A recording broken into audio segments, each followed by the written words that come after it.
Welcome to Families in Action on your hometown station, AM 1220 KHTS. I'm Cary Quashen. My co-host is Jerry Bruce. Jerry. Hi, Cary. How are you? I'm doing great. Good. Michael Duarte's usually here, but he's taken ill, and with our prayers, he'll be back really soon. So get better quick, Mike. We miss you. Yes. Families in Action is brought to you by your local hometown station, AM 1220 KHTS, which we appreciate. We've been on the air now almost 13 years. That's a long time, isn't it? Yes, it is. So we sure do appreciate the opportunity to be able to give the information. I believe information, knowledge is power. So hopefully we can give you guys a lot of what you need and you can make good decisions out there. Also by Action Family Counseling, which is alcohol and drug rehabilitation centers from outpatient to residential and everything in between. And then we have the Action Foundation, which is where we go and we do stuff in schools, and soon to roll out the, I'm not even going to say it, it's a surprise. But we do a lot of different stuff. But usually I like to introduce everybody after Jerry and I check in, but I'm not. I'm going to just grab everybody and jump you right in. That's Captain Johnson. He's keeping our city safe, so we appreciate that tremendously. Well, thank you so much, Cary, and thanks for all the work that you do with Action. It's absolute pleasure to be here today with you and talk about some of the important issues that are impacting this community. Great. And I'll tell you, I've been around a long time. I've been in this business for over 33 years. A long time. In fact, we were sending counselors to Santa Clarita almost 30 years ago to do tough love groups. Wow. Mm-hmm. So that's how long I've been around this valley. And then it changed from tough love to this and that and that. And we're still here. A long time. But I've seen a lot of people come and go, and I have the changes that you have brought to this community is amazing. Well, thank you so much. I appreciate you it. jumped in with both feet and said, we're going to make some changes, and you're making some serious changes. Well, it's truly about the partnerships, though. We can't, as law enforcement do, and be as successful as we are without the partnerships from the community and the nonprofits and all the folks here. It's a collaborative effort in making this community safe, and we truly appreciate all those partnerships. And we really do have a great community. We really have some real great people that are really heroes that really make a difference here in Santa Clarita. So very, very cool stuff. And by the way, your J team, wonderful. Thank you. Except for Bob, Sergeant Bob. I'm not sure about him yet. No, what a great. I'm out there in the streets with these kids, and I'll tell you, they're even saying, well, if we want to cop dope, we need to go to other cities now. Well, that's a good thing. That's a good thing. That's a good thing. Actually, you hope that they'd stay away from it altogether. That's our goal. But obviously, if it's something that's being removed from this community, that's the important thing, and that's what we're working towards. You mentioned the juvenile intervention team, and those guys do some phenomenal work. They've been working and partnering with you for quite some time. Bill Velick is a detective on that team. Bob Walksmith is a interventionist that also works on the team. And then Sergeant Vanderleek is the supervisor, Deputies Crilly and Barlow. Just a tremendous partnership that we've had since that team's inception back in 2010. Yes. Great stuff, and I'll tell you, a lot of people getting clean and sober because of their efforts. And a lot of the kids actually like Sergeant Bob, and they feel that he cares and gives them an opportunity. Those kids you need to drug test. Oh, God, no. Because a lot of them come to me at the residential. So right. Jerry runs our residential for the adolescents. Thank you, Jerry, for the work that you do as well. I think we had one of the first ones in Santa Paula that you guys caught off the street. That's right. It's been a long time. That's for sure. But, and also we got Linda Davies, which is the, introduce yourself.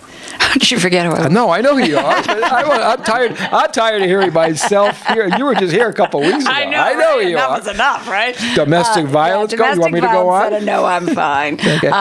So I'm the executive director of the Domestic Violence Center, and I'm actually one of the partners. Our agency is one of the partners with the Sheriff's Department around some of the domestic issues that they've had with violence in the community. So we're on the Divert Council with them team, which we're gonna get to in just a couple of minutes. Shirley. Go ahead, Shirley. You're here. You have to join in. I have to introduce I thought I was just here to listen to you guys. No. Okay. Hi, my name is Shirley Miller. I'm the Public Information Officer at Santa Clarita Sheriff Station, and I am here to see what your show is all about. This is the first time that I've been here in person to see your show. Captain Johnson didn't tell you? this is really about you. No, I'm just kidding. All of a sudden, my cell phone. Oh, I have a meeting. I'll be right back. You didn't tell her, did stepping you? out with that phone call right now. That's funny.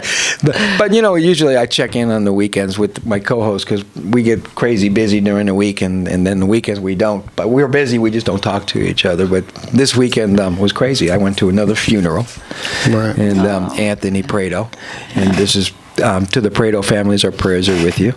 And we really got to pay attention to what's going on out there because we're losing 50,000 plus people a year to drug overdoses. And I say it in the beginning of every show, these are things that can be prevented. 50,000 plus. That's more than car crashes or any other accidental death. And unfortunately, it seems to be the same thing always. Now, in my treatment centers, I'm going to change the way we do treatment. We actually believe you need to be absent from all drugs. That's all the treatment centers are saying. Then I'm never going to stop saying that, but I am going to start adding if you decide to relapse, because that's where we're losing everybody. These kids they're staying clean, they're going to jail, they're going to rehabs, they're coming out, they've been clean 3-4 months, and they stick a needle in their arm, and their body can't handle what their heads are thinking. So we really have to pay attention to if you decide to get loaded. I hate to say that, but you cannot go back to where you were when you started, when you left. Your body can't handle it, and that's why we're losing so many people. Well, Cary, you guys do a tremendous job with the educational component to this piece that you're talking about as well. I've been on some panels with you and others throughout this community. The one thing that I will say is the city does take a very proactive role in this. They're not necessarily hiding from anything. They're out front with the issues that they identify and are more than willing to tackle those issues through those forums that we're talking about, where we can bring community members in and educate them on the dangers of exactly what you're talking about, where we have seen the same thing where kids or people that get clean, they come off of those drugs, and then all of a sudden they relapse and think they can basically start where they left off, and that's a dangerous combination that'll generally end up badly. Well, 50,000 plus deaths, and we're just talking accidental overdoses. We're not talking the car crashes, the suicides, the homicides, and everything else that comes with the substance abuse and way people die. We're just talking overdoses. That's crazy. That's insane. Yeah. So, and another thing I just wanted to comment on is you hear a lot about drugs here in Santa Clarita, but the only reason you hear about it is because we talk more about it here in Santa Clarita than anywhere else, because we're doing more about it here in Santa Clarita than anywhere else. We do not have more drugs here than other cities. We don't, period. In fact, we might have less because of what we're doing, but you'll hear us talk more about it because we're doing something about it. And that's props to everybody, because we're not hiding our heads in the sand. I mean, we don't want to lose people, so we're making a difference. And that's the Sheriff's Department, that's the schools, that's the city, that's everybody. So it's really props to everybody for being here and doing that. We're saving lives. We don't know it because we know when we lose somebody, but we're saving a lot more than when we're losing. That's for sure. Yeah, I'm glad you brought up the thing about the schools too. The one thing program that is in the school system here that's unique to a lot of the jurisdictions here is the Defiant program, the drug-free youth in town.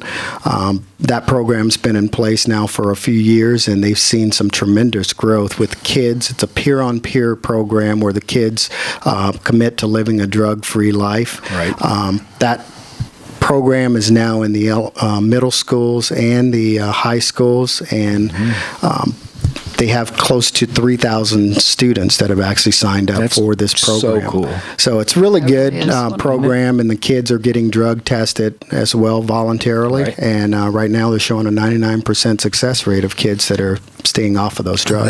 That is so awesome, because I tell you what, we're never going to take drugs away. I mean, you can arrest them, somebody else will come out and sell them. They're always going to be here, and we can do the best we can to stop it. But really, where we're going to stop substance abuse and addiction is when they're young.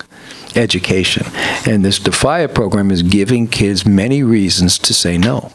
And I believe we have 3 categories of kids. Category number 1, and I want to get to your stuff. Oh, no, you're fine. This is very interesting. Category number 1, no matter what kind of a parent you are, your kid's high risk. They're going to get themselves in trouble, drive fast, act like an idiot, fight, use drugs, do stupid stuff. That's the minority category.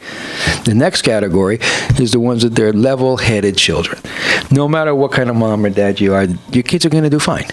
They know where they want to go in life. They're going to go to school. Stay away from trouble, that kind of walk away from people. I hear it from kids all the time. Why aren't you hanging out with Jerry?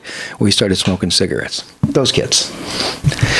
The next group of kids, the next category, this is the largest category, and this is what scares me the most. They're the fence sitters. Meaning, if you know those little things you hear, families that pray together, families that eat together, families that do what, they stay together. Those kids do good, right? Those are the kids we're losing. Because the average parent today, this is scary, spends between, how long do you think an average mom would spend talking to their 12 or 13-year-old kid a day? I think I heard a study once. Wasn't it like 10 minutes? 2 to 10 minutes. That's what I was going to say. Yeah. 2 to 10 minutes. Yeah. That's, I mean, think about that for a second. So that means these are those fence sitter kids, these are the ones that are now starting to smoke pot early. They're the ones that are smoking cigarettes and making bad choices. These Defiant programs are the ones that are going to save those kids. Yeah. There's one other program that's also involved in that as well. It's the VITA program, which is the Vital Intervention and Directional Alternatives. They just started a class a couple weeks ago, and it's a tremendously successful program that looks at kids that are at risk of getting involved in things like we're talking about with drugs, as well as gangs and other things. So anyone can make a referral to the department, the city, to this VITA program and get their kids in it. But the beauty of this program is it takes both the parents and the kids and put them through a tremendous educational opportunity where they're both working together, and the parents learn some parenting skills, and the kids go through basically a boot camp. And we've seen some tremendous success in this program where the kids get back on the right track. Yes. After attending this program. Really is we actually helped write that program when it first started. Oh, you did? Yeah. Very good. Cool. Well, thank you for your work on Cops that. Bureau downtown. Yes. Yeah, Oh, we yeah. did. That was, and East LA started it. Sergeant Mark Kripe and the company. Yes, absolutely. Spiegel and all those guys. Yeah, very, very cool. But what I was saying about the parents, and then we're going to change direction. The defense sitters. Here's what's scary about kids today: is if you think about it, what is the last thing a 13-year-old kid does before they go to sleep? The very, very last thing. What do you think it is? Check their cell phone. They check their cell phone. So they go to sleep with their friends. What is the first thing they do when they wake up in the morning before they use the bathroom? Check their cell phones. Right? With their friends. Then they spend about a minute or two with their families, and they go to school with who? With their friends. Then they come home, if mom and dad are even living at home, is divorce capital of the world here, right? Mom and dad are both working. And most times, so who's waiting for them? Their friends. Everybody says, nobody, that's not true. So they write back either in person with their friends or back on these gadgets with their friends, right? So now they go to sleep with their friends, they wake up with their friends, they go to school with their friends, they come home with their friends. We come home, how was your day? It was cool. How was school? It was okay. You have any homework? I done it. Are you hungry? I ate. Right back to their bedrooms again. Those are the kids we're losing. That's why parents, it's so important to get your kids involved in Defiant programs and anything you can when they're young. Absolutely. It's so important, and that's why we're seeing such a success, because these are kids that, when they're young at that age, they're looking for where they're going to fit. So I sure rather see them fit in a club where everybody says, let's stay sober and make good choices. Yeah, Thank you. Cary, real quick, what I wanted to mention to you is, are you familiar with the YAL program in Val Verde? I'm not. Okay, Deputy Brian Rooney, he's also our zone leader for the Castaic Val Verde area. What a great program that is. It's an after-school program for kids there, and Deputy Rooney, after school, he's out there kicking a soccer ball. He's helping them with homework, so that's also a good resource, great role model. It sounds great. So the Sheriff's Department really doing some wonderful stuff. Yeah, you have quite a few kids that are involved in that program. They service anywhere between 80 to 100 kids a day, and during the summertime, that number goes up to close to 300 kids that they're working with. We've had some great success with that program as well, and some partnerships. Boston Scientific, as an example, partnered with the Sheriff's Department and the Youth Activities League out there in Val Verde. They've basically donated money to provide a van so that we can take the kids to events. And they also go out, the PhDs that work Boston Scientific go out and do tutoring after school for the kids in the program. So it's, as I said before, it's all about the collaboration, the partnerships that we have here within the community that make this community very successful, and we're really appreciative of that. Before I get off of that, I'd like to make sure that Shirley is really acknowledged. Shirley Miller is the Public Information Officer. Door's locked for the station. You can't leave, Shirley. So she is the public information officer. I know for your the boss. station. Okay.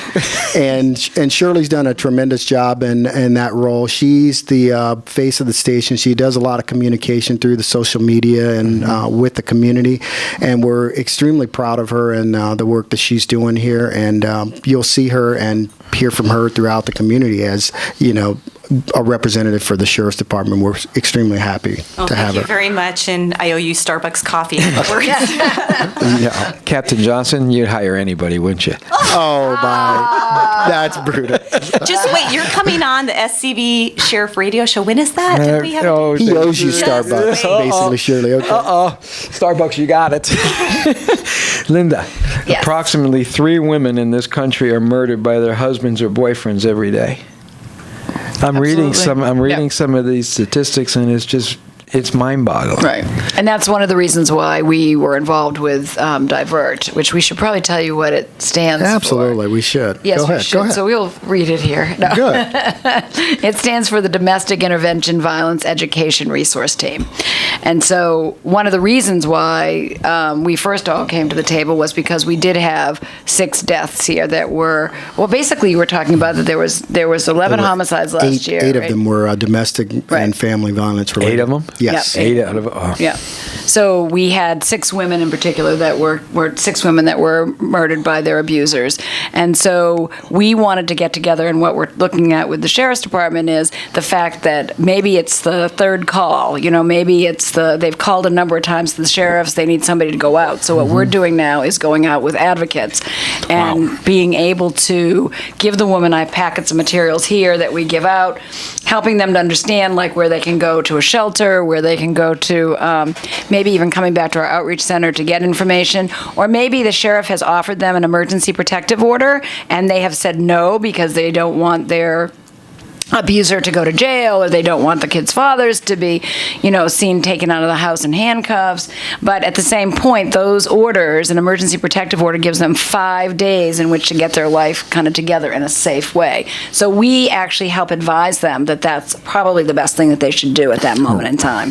So we're really fortunate because that's one of the things we see when women come in and they want to get restraining orders. Right. One, they haven't called the sheriffs. One, they haven't then had an emergency protective order. Those don't help us be able to get their temporary restraining orders. All right, so they have all these kind of fears that it's going to ruin their, domestic violence starts with a love relationship, so people have to understand that. Right. And so you don't want the father of your kid going to jail. You don't want certain things happening, but there needs to be consequences for what happens. People don't change till when? Till they have to. Excuse me. Right? Absolutely. People don't change till they have to. Well, it's kind of like when you say with people, also with drugs and alcohol, people have to hit their own bottom. And Right. what does that mean when it's your own bottom that you hit, right? But it's just like alcohol and drugs. If we wait for people to hit bottoms, we bury them. Absolutely. So and I'm a firm believer that sometimes we have to be able to control the crisis, create the crisis in their world to create change. Right. And that's one of the reasons why, we send out advocates with deputies 2 times a week now, like every Tuesday and Thursday night, 2 volunteers go out with the deputies for their evening shift. And then we also are available, and that has really risen as far as the deputies calling us from the sheriff's station and telling us that they have someone over there, so we're able to, as advocates, work with them. Whereas before it might be that they would go talk about their domestic violence issue with that deputy at the front desk, and at that moment in time, he'd do what he could, but he wasn't able to really give the person all the resources, Right. or also have in a way, the time and training that we have right now to give that to them. But let's face it, too. I mean, when 2 deputies pull up, it's intimidating to people. They're already scared. Yeah.